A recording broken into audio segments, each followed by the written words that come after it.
going to announce our last winner. Congratulations.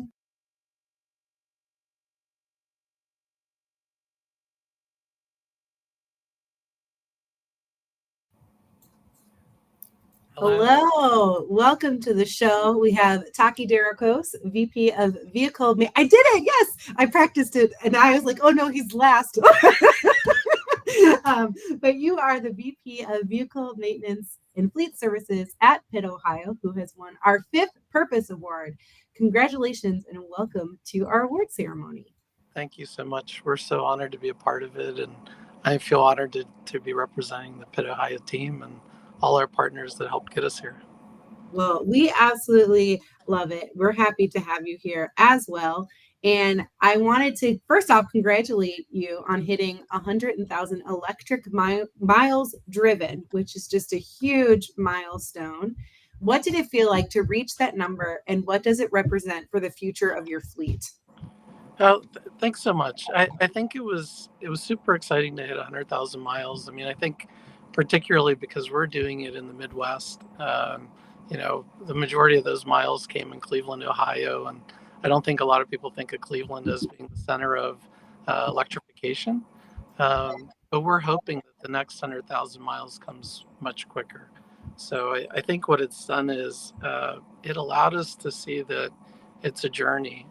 This really started about 5 years ago when we initially rented a very small light duty electric van and ran it in the Pittsburgh area to kind of understand what are electric vehicles about, how do they work, what do we need to be concerned about, and then it shifted to dialogue with our partners to kind of understand where the technology was. So, in the heavier duty space, the technology is really starting to come into focus, and it wasn't readily available up until the last couple of years. If you picked up a trade magazine or a journal 4 years ago, you would have thought everybody's driving electric trucks and there aren't diesels on the road anymore, but that really wasn't the case. So we've seen steady improvement in the technology, and I think what it represents for our fleet is hope and optimism that we're going to have options to clean things up, to become more efficient and effective as we move forward into the future. So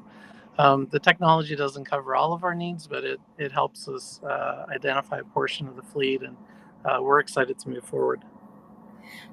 From just 6 battery electric vehicles, you avoided an estimated 112 tons of carbon emissions.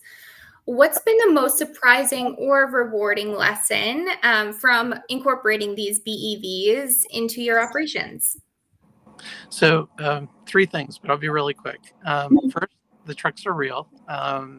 Going into it, we thought, are they going to be able to live up to the duty cycle and what we do day in and day out? And you almost had visions of an engineer in a car following this truck or in the truck as it goes along. That never happened. We had pretty good reliability with the vehicles and they perform well. Secondly, it takes a team. There was so much involvement from within the organization, but also our partners. So talking about contractors, electricians, folks that got the charging set up, architects, our facilities maintenance team, and then transitioning over to our operations team.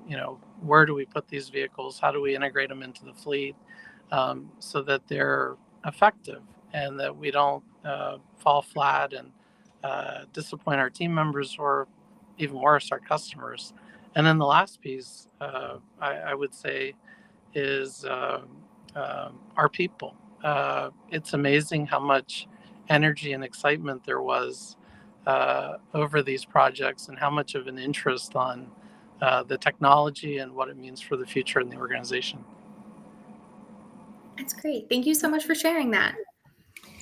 And you've also introduced your first fully electric yard horse. How does electrifying off-road equipment fit into your larger sustainability strategy?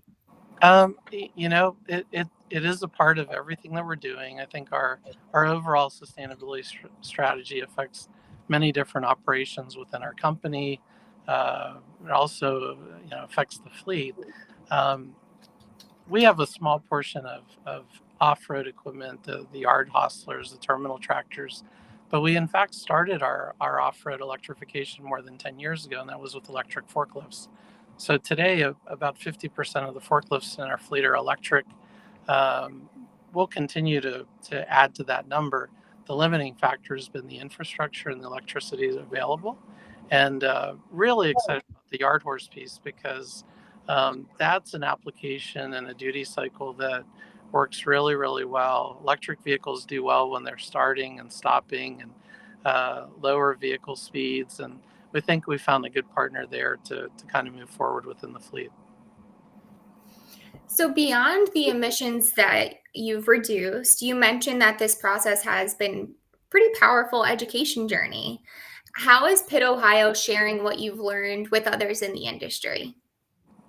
Well, a couple things. So first and foremost, when we went into the early electrification project, we created some brochures that our drivers carried in the trucks. So they were able to actually hand out information in the Cleveland market that educated both our customers and people on the street. You'd be surprised, 3 years ago, people would see an electric truck and they'd say, oh my gosh, we didn't even know that was an option.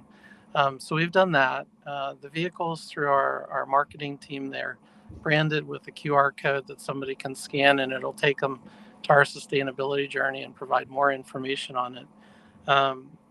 Beyond that, I would say we've been very active in industry organizations. So we're members in a number of clean cities and communities coalitions, which are part of the Department of Energy. We participate in CalSTART and ACFE and the ATA's TMC. And we've even gone to the extent of even testifying before Congress on the technology and electrification. So we're trying to be good partners. We're sharing data, and we're doing that in an effort to help move it along. It's not very easy, and sometimes it feels like you're at the front with a machete, chopping down the brush and trying to forge a path forward. And you guys have plans to double the size of your electric fleet in 2025. So what challenges are you preparing for, and how are you planning to scale sustainability? So that's great. From a challenges standpoint, in this space and in the electrification space, the biggest challenges are infrastructure. So we have a project that's coming online here in about 6 weeks, and it's taken 3 years to get the power at the site to be able to support medium duty, heavy duty electrification. So, part of it is looking at all of our sites, understanding what's available. It's also working with our utility partners. Definitely want to shout out to EPRI, their utility industry organization. They recently, with a number of inputs, they've created a product that allows two-way communication. So between the utilities and the fleets, there's a way to put your projects out there, understand what the needs are, and help move it forward. But the infrastructure is going to be the most challenging piece, we think, as far as moving the technology forward. Your leadership believes that all boats rise with the tide. Great quote. How does that philosophy shape your role as a sustainability leader at PITT Ohio, not just within your company, but across the logistics industry?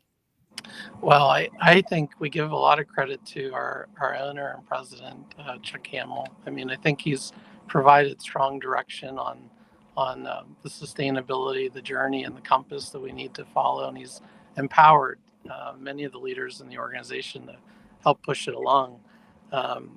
I think that we try to approach this with purpose.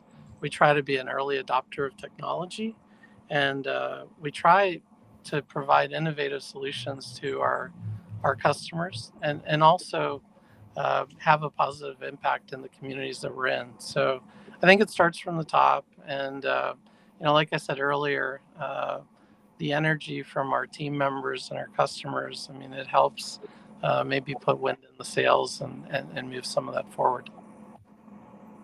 So true. Absolutely. Congratulations again on your 2025 TMSA Purpose Award and everything that you guys are doing. We have